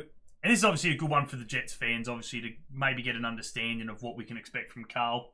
Obviously, you have obviously great friends off the pitch and so forth, and obviously he wouldn't have handpicked you, if you didn't think, you could do the job and so forth. But what was it like to be coached by Carl, obviously at Vancouver? What can the Jets? Again, the experience. Yep. What you can expect, firstly, and again, I think I've seen that even in this short spell, you're going to have an open and honest man who will give a fantastic football man who will give, whether it be pre or post match, he'll give an honest reflection on what he thinks. And again, you think even the fact that he'd done the mic up thing as well in the games that we've done again shows that he's really open to connecting with the fans, with the community. By the way, with the country, it's obviously getting shown nationwide over the country on the TV platform. So it shows that he's open to that to try and connect and get his message across about what he's about. But I've been with Carroll as a player, a teammate, a coach, where he was the first team coach at Vancouver and the manager of Vancouver, and now I'm working with him under him as the manager of Newcastle Jets. Yeah. And he's very, very good at what he does. Like this is why Laurie has made the decision that he made, because Carroll is very, very good at what he does. He will get the team trying to play a style of football that he believes in, which again, in the short spell that we've been there's no doubt that you've seen it. It's enjoyable to watch. If you understand it, and again, this is something that the manager will always do, explain what he's trying to do, and I can help in that even now. We're trying to play a way of football that we believe, if we do it correctly, will give us more opportunities to win games. And we're going to work tirelessly on that on the training field to make it happen. And in the short spell we've been there, the response has been phenomenal. Like it really has. To even be sitting in the position that we're in, that when I speak to the manager every day, we're on the phone every day discussing things. And a topic of the conversation does come up. How strongly can we finish? And where can it take us? To even be talking like that for where it was when we came in. Yeah. Is an incredible turnaround. And you know, the manager always, as a manager, any manager always gives the credit to the group and the players. And by the way, it's not just a cliche and it's not a throwaway. It's not just being humble. It's a fact. No manager can survive without the backing and the buy-in and the commitment of their players. And then even after all that, they need them to perform. Yep. But what the manager will do is he will, again, I touched on it earlier as well, he will connect with his players. He will build relationships with his players. That creates togetherness within the group, that you understand the manager is going to be honest with you, going to have your back every single minute, every single day, good or bad. And that creates this environment and this culture that we want to create, which is first, we're all in that together. It's going to be a work ethic, and we're going to have to work hard for it. Yeah. And that's what we've seen it on a small scale. That's why it's been really disappointing in this kind of wee break, because we're building towards something quickly as well. We had a quickly. And again, that is a credit to the players, because it was there, it was existing. It just needed to be harnessed in a certain way. And the manager is what, again, through everything, I know he's good at what he does. Like I say, I've worked on him every level, and I've been with him as a player, and I know how he thinks about the game. A very, very good. He's a good human being, first and foremost. Yep. And again, I don't think there would be a player in that group, whether they're playing or whether they're not playing, that wouldn't say that about the manager. He's a good human being, and he'll treat people properly. He'll be open and honest. If there's things that you need help with away from football, he'll be the first there to help you with it. What else, by the way, doing the job that he needs to do, which is to make players better. That will be a given. That will be an absolute given. It will make the players individually better, and it will make the team better. And personally, again, working with it, I see it already. And our performances and our results. 100%. And the way the players are approaching every single training day. By the way, and how noisy the place is every day. Yep. You come in and the place is just buzzing. Like me and the manager will be up in the office, and we'll be working through what we're maybe going to be doing that day, or what we want to achieve, or we'll be talking through something, and then I'll come down and look to get things set up with Deansy, with Lee, with Bryce, the sports scientist. We'll look to speak to Nath to see what's going on injury-wise, who's available, how hard can he be pushed, blah, blah, blah. And you go downstairs and the place is just lively. You know, there's a real good vibe and a real good energy about the place, which, you never talk ill about what was going on before. You can only talk about what you see and what you're experiencing. But for me, that's why I came in and I thought the place needed a lift, and I feel the manager has given it a lift. Yeah. And the response for the players has been nothing short of phenomenal. So it's all credit to the players and to the manager, to be honest.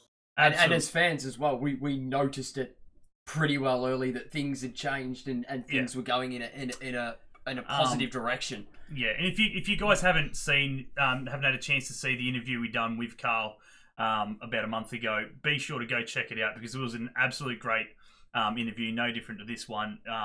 As he said, he will be honest.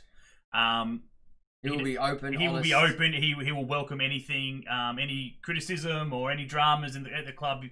He'll take it head on and obviously resolve it then and there. And again, it was a great interview, mate. And we have loved every minute of having you on, and we do thank you for giving up the hour and a half of your time to join us tonight. Obviously, tonight our time, obviously to just get a bit of insight for the Jets fans to where we can be. Where the club can be heading next year. Yeah. So I'll leave it for you just one last time, mate. If you've got anything to say to the fans before we obviously let you go, and obviously by the end of the week get back into training and get to the ground running, obviously get the season underway, and hopefully maybe sneak into the final series race. If you've got anything to say to the guys, mate, before we let you go, I'll leave the floor to you. Well, just actually a thank you, because everybody's been so welcome since we came into the country and into the job. It's been really refreshing, to be honest with you, have the backing of so many kind of positive comments. Obviously, it's went hand in hand with a good upturn and results and things. But again, even for the outset, people were really supportive, really positive. And listen, we just really appreciate that. It's never ever that support for any fans is never ever taken for granted. And listen, turn up. We're hoping at the start, if we can finish well, we can move into next season. And we're hoping at the start is something special. And hopefully we can maybe right the wrong with that grand final. It was a few years ago, and that's the ultimate goal for us. Listen, we're going on the journey, and we want you guys to come along. So stick with us.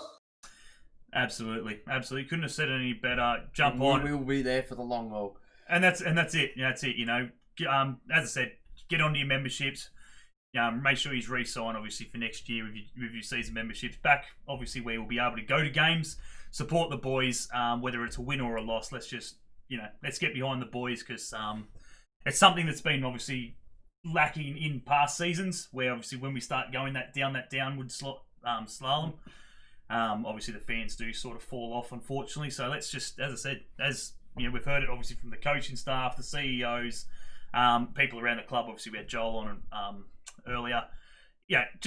Stick by the boys, and let's ride them home. At the end of the day, the 12th man does count, and that is obviously you guys as the fans. So at the end of the day, those games where we are maybe behind, or maybe look like losing, get in there and support, because your voice will help lift them. You've seen it happen. We can pull it back. We've seen it happen. We've seen it happen. 3-2 at Melbourne City. Enough said. Yeah, down at Amy Park. Amy Park. What, was it 3-0 down? 3-0 down? We were 2-0 down. We were 2-0 down, and we came back and won 3-2. 3-2. So, And anyway, mate, we're going to let you go. We do thank you for your time. We wish you the best of luck, obviously, for the next 3 seasons with us. And hopefully we can talk soon, obviously. Hope you get over here safe and hit the ground running, mate. We do thank you for your time. No problem, guys. Anytime. Stay safe, boys. See you soon. Enjoy the rest of your day, mate. See you later. Well, there we have it, guys. An absolute cracker of an interview. What can we say? The Scots love to chat. Who said that? I think Luke said it. Yeah, and it's unbelievable, you know what I mean? Like, we don't expect them. When they sort of start to slow up or stuff like that, we get the idea that they've had enough. Yeah. And we would have called that any time. He was happy to sit there and happy to sit there and have a yarn. And Carl's no different. Yeah. Again, obviously, Carl's no different. It's hard, obviously, sitting in Scotland, not being able to do much. Well, he was banging and crashing around. I reckon he was looking after the kids and cleaning up the dishes and the table and everything. Probably got school. Yeah, he's probably laughing. Got work commitments, love. Got an interview, sweetheart. You're going to have to teach the kids for the next couple of hours. But yeah, look, it was an absolute pleasure, obviously, to have him on. It gives us obviously a good insight to what he's going to bring, what his thoughts are on Carl. It's good to see that him and Carl are on the same page. Well, they have to be, and Carl wouldn't have even thought of him bringing him out if he didn't think he could do the job, and if it wasn't something that Carl felt he needed. Yeah, you know what I mean. 100%. Obviously Kenny's here for the right reasons, and Carl thinks his intentions and what he can get out of Kenny, what he can teach Kenny, what Kenny might be able to teach him as well. Again, 2 completely different players, 2 completely different journeys, 2 completely different careers. Who knows? He could be coaching from the field. We might have a coach on the pitch next season. So, New Jet supporters, good luck this season, Alex Evans. Great interview, lads. yeah, sorry, Alex, I didn't feel the lead. Cheers, Dan. Another great podcast. Cheers, Dan. Cheers, mate. But yeah, look, it was an absolute pleasure. What can we say? Be sure to obviously go and subscribe to the YouTube channel if you haven't already. Share it around once it is finished and published to everyone who is on the channel and so forth. Get it out there. It's, as I said, it's never too late to sit back and listen to it back, because obviously you guys heard it that we're here. It was fascinating to hear what he's got planned for the club, what he thinks of the club, what he thinks of the league itself. And the show of commitment by both him and Carl. Absolutely. Even the fact that he's not shy to admit that some of the other teams in the league are very strong. And he's not afraid to say it. A lot of people may come in and just go, right, anyone can be beat, which he does, obviously. Yeah, he does believe, but at the same time, he knows that there is a pedestal. Yeah, there is a level. There are definitely teams that he wants to be to swing the baseball bat at. He wants to be on that pedestal with them. Yeah. And it's no cliche. He knows we're not there. Otherwise, we wouldn't be sitting where we were. Mm-hmm. And he understands that it's going to be a lot of hard work to get there too. Absolutely. And as fans, we need to understand that as well. That's the biggest thing. We need to understand this is not going to happen overnight. At the end of the day, Ernie Merritt came in and done magic things. We were sitting pretty well in the same spot as what we were. We finished dead last, wooden spooners, and there's no way in hell any Jets fan, it proved it with the memberships, because there wasn't a crash hot number of memberships at the time, because we didn't think we were going to get anywhere near the grand final. We would have been happy with 7th once again. Hashtag forever 7th. Exactly. So, but we ended up getting there. So, look, the club as a whole, obviously the backroom staff, from Joel to Laurie, working down, obviously. We've got to believe. We've got to believe in them. And if we believe in them and we get to games and we support the boys and we're as loud as we possibly can be, we travel when we can. As I said, away days are the hardest. There's no question about it. I've played away from home in not 5 minutes down the road. I'm talking different states. Away days in Australia are difficult because the travel is... Absolutely. And that's why I said when you can. Yeah. Not every week. When you can. We know Matt every week. We know Matt Vandenberg, let's be honest. Jimmy Woods, how are you, champion? Hashtag Matt Vandenberg. There we are. The American has joined us to speak MLS things. Yeah, a couple of hours late. How are you, mate? Technically, he played for Vancouver, which is in Canada. Same league, though, but, But, yeah. Look, at the end of the day, we thank everyone for obviously joining in.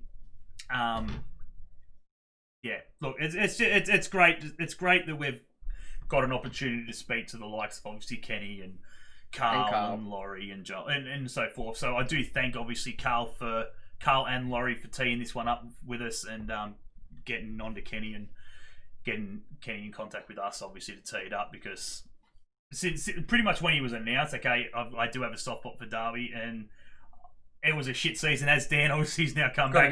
Got an even softer spot for him now, and I found out that he nearly signed for Birmingham. Yeah, but he didn't sign for him. He thought he signed for Birmingham. Go to Turkey. Sign for Turkey. Yes, go to Turkey. Well, he said that it fell through, so I'm assuming that it was something higher up. In saying that, I would assume...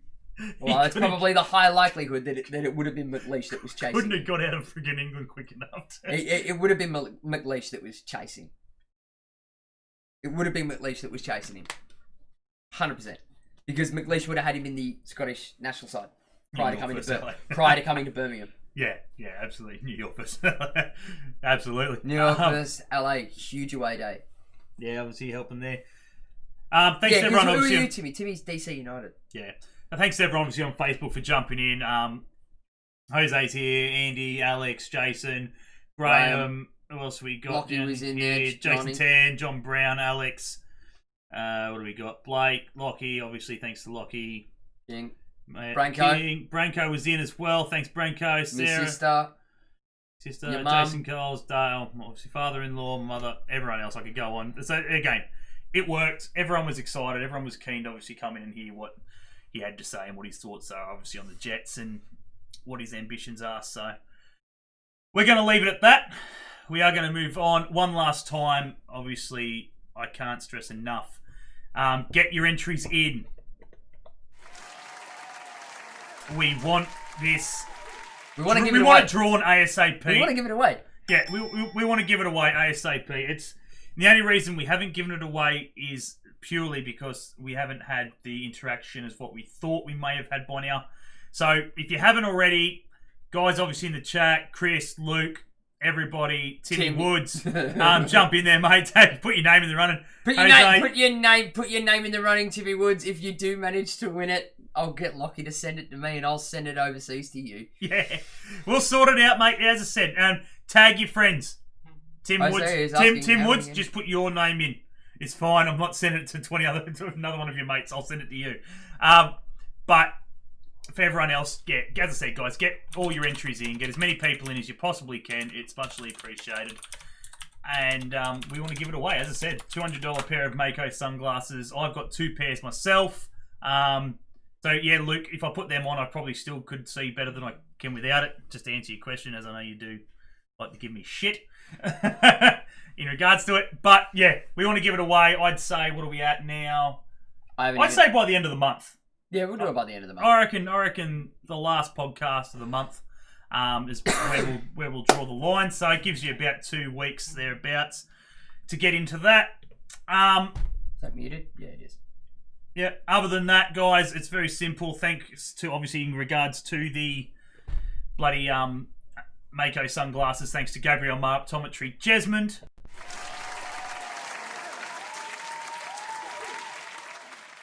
Ben loves his sound effect, Bordy. I do.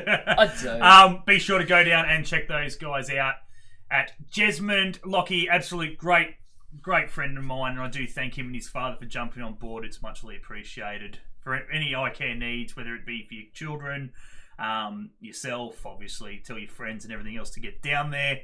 It is important to get your eyes tested once a year, as Lockie keeps telling me. So get down there, get your eyes tested, and hopefully walk out of there saying, I don't need glasses.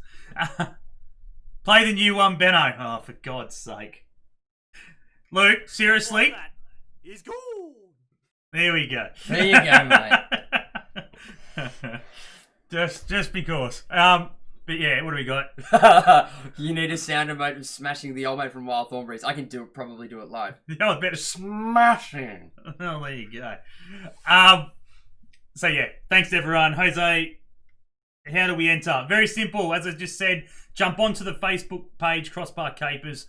Go down to the bottom. It's probably a little bit down now. Find the original post. You'll see the page. It literally looks exactly like that with giveaway, etc. on it.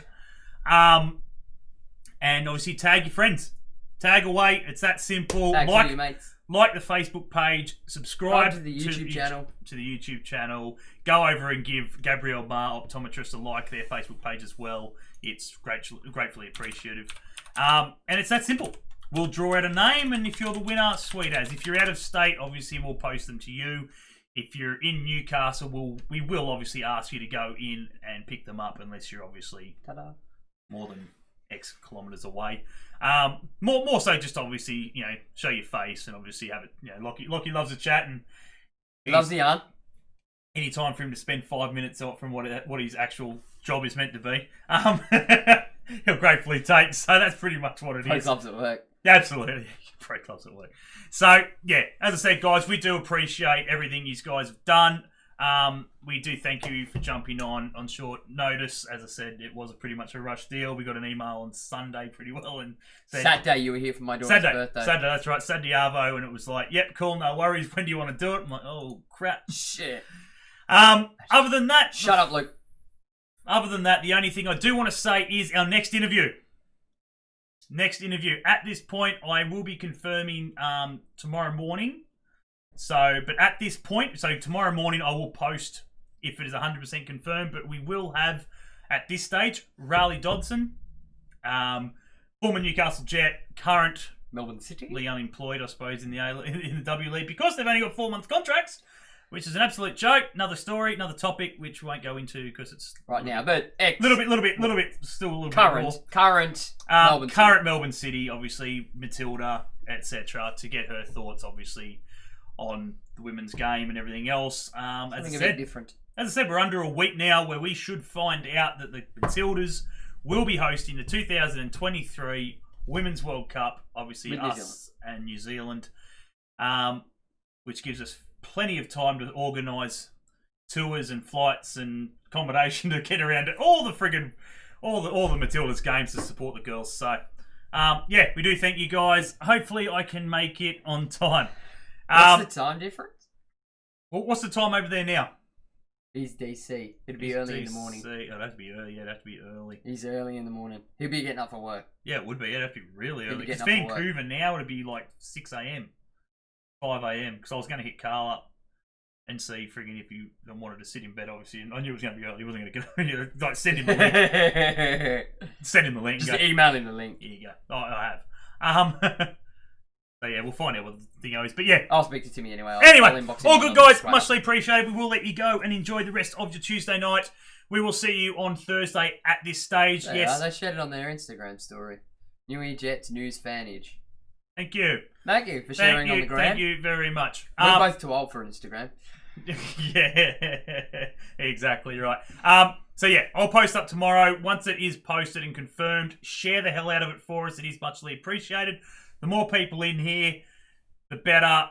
Not so much for us, our sake, for the simple fact that it's football related, and we want to grow the Australian game at this point as much as we possibly can in regards to obviously women's football. As some of you may have been here last week, where we spoke to Tara Andrews, and we all got a little bit of a shock in regards to the women's game and what those girls are going through currently in professional football in Australia. So we want to change that if we possibly can. So getting as many females on as we can to tap to them and get their thoughts is muchly appreciative. So anyway, thank you to Ben for Always jumping on. It's muchly appreciated. We rocked a bit of retro tonight. Yeah, we're very old school.